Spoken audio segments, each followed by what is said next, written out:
Kurt, make her have a little tiny taste. She thinks it's medicine. I know she does. Because it comes from a spoon, right? For 3 decades, silence surrounded the story of Frances Bean Cobain and the father she barely knew. But now, that silence is shattered. The daughter of rock legend Kurt Cobain is finally speaking out, revealing the hidden truths, the secret letters, and the haunting legacy of a man who changed music forever. This is the raw, emotional story of a daughter trying to understand the father who left too soon. Kurt Cobain's journey began on February 20th, 1967, in the struggling town of Aberdeen, Washington. Born to young parents, Donald and Wendy, Kurt's childhood was far from stable. But even in a world of uncertainty, one thing was clear: Kurt was different. Music ran in his blood. By the age of 2, he was singing. By 4, he was composing melodies on the piano. And by 14, a beat-up guitar from his uncle set him on the path to rock immortality. But his talent came with torment. When his parents divorced, 9-year-old Kurt felt his world crumble. He bounced between 12 different homes, never finding a place to truly belong. When his father remarried, Kurt became the outsider, a boy drowning in loneliness. The pain turned to rebellion, graffiti on walls, dark sketches in art class, and an attitude that made him both a target and an enigma. He was bullied, beaten, and humiliated. But instead of breaking, he embraced his outcast status, proudly defying the very labels meant to hurt him. His escape? Music. The moment he discovered punk rock, everything changed. Bands like Black Flag and the Sex Pistols spoke to his rage, his frustration, his feeling of being lost in a world that didn't understand him. That sound, that raw, unapologetic rebellion, became his voice. And when he met Chris Novoselic, that voice found its purpose. Nirvana was born, but success wasn't instant. In the early days, the band was a revolving door of drummers. Their first album, Bleach, barely made waves. They played grimy clubs, slept on floors, and scraped by with whatever cash they could find. Then came Nevermind, and everything changed. When Smells Like Teen Spirit hit the airwaves, it was like an explosion. Overnight, Nirvana became the face of a generation. The grunge movement erupted, tearing down the glitzy, hairspray-fueled rock of the 80s. Suddenly, flannel shirts and ripped jeans weren't just a style. They were a revolution. And at the center of it all was Kurt, the reluctant rock star who never wanted to be one. But fame was a monster Kurt couldn't tame. He despised the spotlight, hated being labeled the voice of a generation. The pressure suffocated him. He rebelled in the only way he knew how, through his music. When MTV demanded hit songs, he gave them haunting ballads. When the industry wanted a polished album, he recorded In Utero, raw, jagged, and unapologetic. Even during Nirvana's MTV Unplugged performance,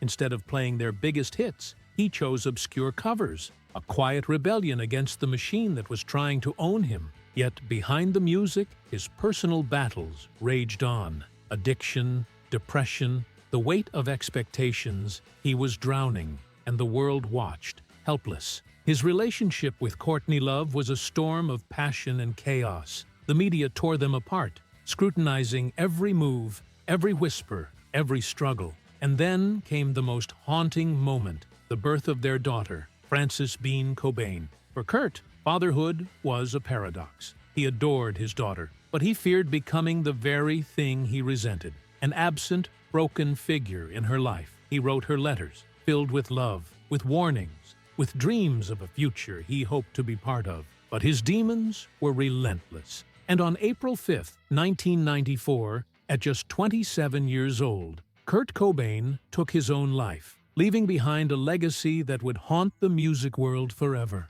Frances Bean was just a baby when her father died. For years, she remained silent, growing up in the shadows of a man she never truly knew. But now, she's speaking out. Through old letters, hidden memories, and raw emotion, she's piecing together the father behind the legend. What did Kurt want for his daughter? What truths lay buried beneath the tragedy? And what does it mean to be the child of a rock icon who changed the world but couldn't save himself? Fame can be intoxicating, but for some, It's a slow-burning curse that never loosens its grip. Kurt Cobain's story was one of brilliance and pain, a journey that saw him redefine music while battling his own demons. Even at the height of Nirvana's success, he felt disconnected from it all. When Nevermind catapulted him to stardom, he confessed he was embarrassed by how polished it sounded, a far cry from the raw, unfiltered music he truly loved. In response, In Utero became his rebellion, a refusal to conform, a desperate grasp at authenticity. But the weight of fame, expectations, and his internal struggles made it nearly impossible for him to embrace his own success. And yet, beneath the turmoil, there was love. His relationship with Courtney Love was as electric as it was chaotic. They married in an untraditional ceremony, Kurt in green flannel pajamas, Courtney in a vintage dress once owned by actress Frances Farmer. Their bond was undeniable, fueled by passion, art, and unfortunately, addiction. Their love story, often compared to a modern-day Sid and Nancy, was scrutinized by the media. When Vanity Fair published an explosive article in 1992 alleging Courtney used heroin while pregnant, it sparked a scandal that saw their daughter, Frances Bean Cobain, taken from them for 2 weeks. Years later, Courtney admitted she had used heroin early in her pregnancy, though she hadn't known she was expecting at the time. The revelation reignited debates about addiction, parenting, and the price of fame. But the struggles didn't end there. Kurt's lifelong battle with chronic pain, both physical and emotional, had pushed him toward heroin. It wasn't about the high. It was relief from suffering that seemed inescapable. From severe stomach issues to a pinched nerve in his spine, every day was a war against agony. He turned to heroin as a last resort, a way to function, to perform, to survive. But the dependency deepened, and as Nirvana soared, Kurt plummeted. The contrast was staggering, the voice of a generation, yet drowning in despair. By 1994, things had spiraled. After an overdose in Rome that was later revealed to be a suicide attempt, an intervention was staged. Friends and family begged him to seek help. He agreed to detox, but left the facility just days later. On April 1st, he slipped out unnoticed, climbed a wall, and vanished. What followed was a frantic search, with Courtney hiring a private investigator and his mother filing a missing persons report. But Kurt had already made his choice. On April 8th, an electrician discovered his body in a greenhouse above his garage. A shotgun, a note addressed to his childhood imaginary friend, and a world left shattered in his absence. His passing wasn't just a loss,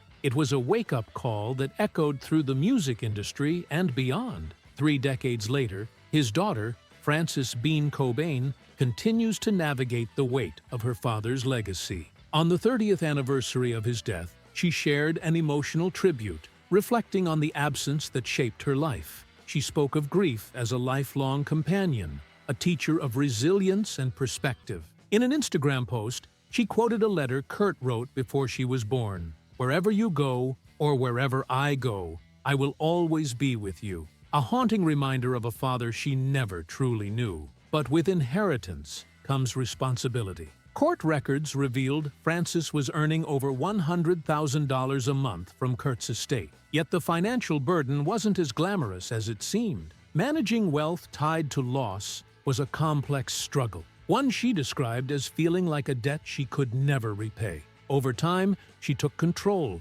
making intentional choices to honor Kurt's legacy while forging her own path. She became an advocate for mental health, addiction awareness, and artistic integrity, ensuring her father's work remained respected. Kurt Cobain was more than a musician. He was a symbol of raw emotion, a voice for the misunderstood, and a cautionary tale of fame's unforgiving nature. His story isn't just about what was lost, but what remains, the impact of his music, the lessons his struggles left behind, and a daughter who continues to keep his spirit alive. In the end, his legacy is not just one of tragedy, but of truth, resilience, and the eternal power of music to heal even the deepest wounds.